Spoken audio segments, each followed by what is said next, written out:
Welcome to Anantagiri news. Vikarabad పట్టణంలో నాగుల పంచమి వేడుకలు ఘనంగా నిర్వహించారు. ఈ సందర్భంగా పట్టణంలోని నాగదేవాలయంలో మహిళలు ప్రత్యేక పూజలు నిర్వహించి మొక్కులు చెల్లించుకున్నారు. అదేవిధంగా పట్టణంతో పాటు ఆయా గ్రామాల్లోని నాగుల పుట్టల వద్ద మహిళలు పెద్ద సంఖ్యలో పాల్గొని పాల్పోసి ప్రత్యేక పూజలు నిర్వహించారు. నాగదేవతకు పూజలు చేసి తమ కుటుంబాలు సుఖ సంతోషాలతో ఉండాలి అని కోరుకున్నారు. నాగుల పంచమి సందర్భంగా ఆలయాలు నాగుల పుట్టల వద్ద భక్తులతో సందడి నెలకొంది.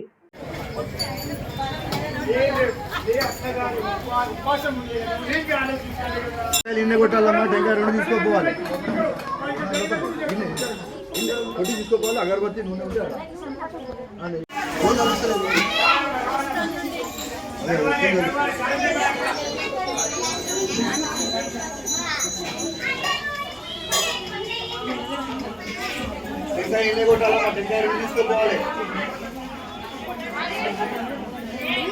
सूर्य भगवान की बोलो, सूर्य भगवान की बोलो, सूर्य भगवान की।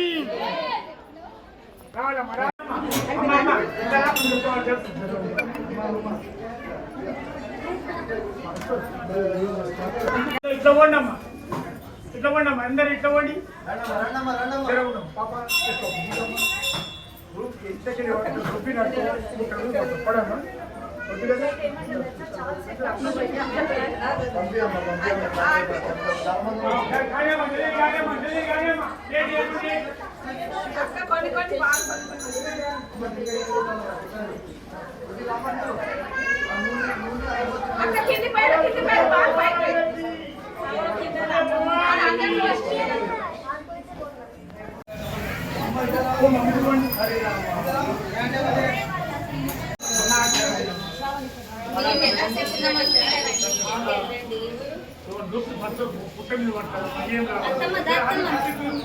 మంచి కోసం చెప్తున్నా. ఉండమ్మా, జర ఉండమ్మా, మీరు ఒక్కడే ఉన్నారా?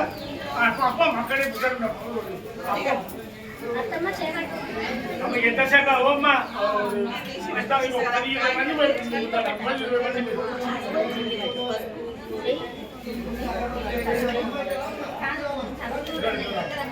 సరే ఉండమ్మా.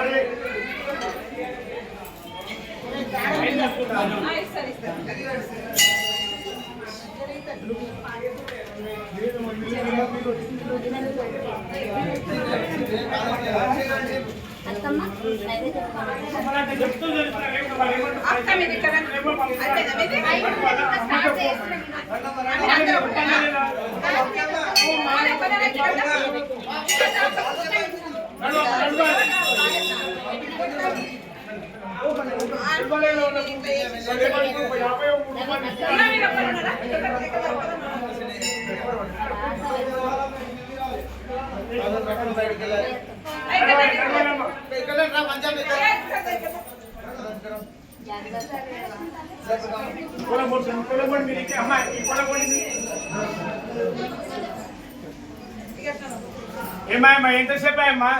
ఓమ్మా, చాలాసేపు మీరు వచ్చి ఏమన్నా గోపాలు వస్తుంది.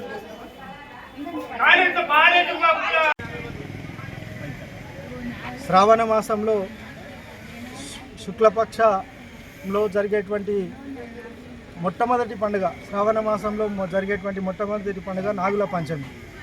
ఈ నాగుల పంచమి అనేటువంటి పండుగతో శ్రావణ మాసంలో కార్యక్రమాలు అనేటువంటివి ప్రారంభమవుతాయి.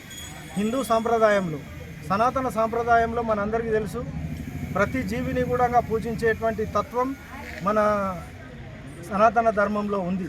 చెట్టును, పుట్టను, పామును, తర్వాత వివిధ రకాల పక్షులను పూజించడం అనేటువంటిది మన సాంప్రదాయంలో ఉంది.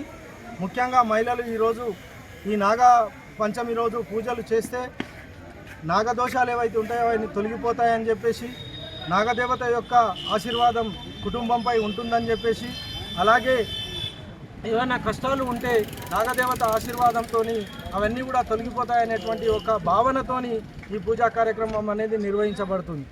కానీ మనం ఒకసారి ఆలోచించినట్లయితే వర్షాకాల ఆరంభం అనేటువంటిది గత నెలలోనే జరుగుతుంది. ఆషాఢ మాసంలో తెలంగాణ ప్రాంతంలో బోనాలు అనేటువంటి వాటిని మనం చేస్తాం.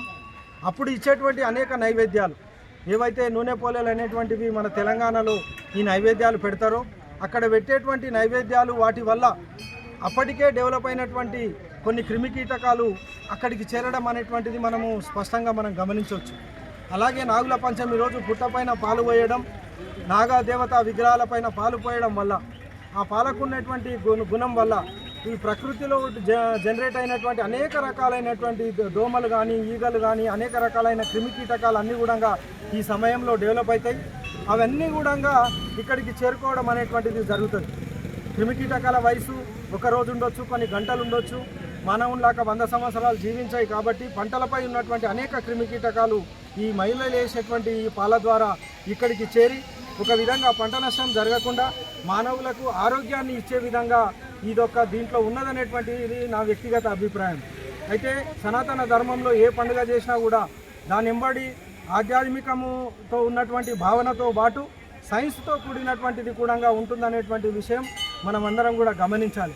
ఈ వర్షాకాలంలో వచ్చేటువంటి ఈ పండుగలో ముఖ్యంగా ఏవైతే క్రిమికీటకాలు ఉంటాయో వాటిని ఆకర్షించడానికే ఈ యొక్క పద్ధతిని పెట్టినట్లు మనం అందరం కూడా గమనించాలి. దీనిపై సైంటిస్టులు కూడా పరిశోధన చేయాలి.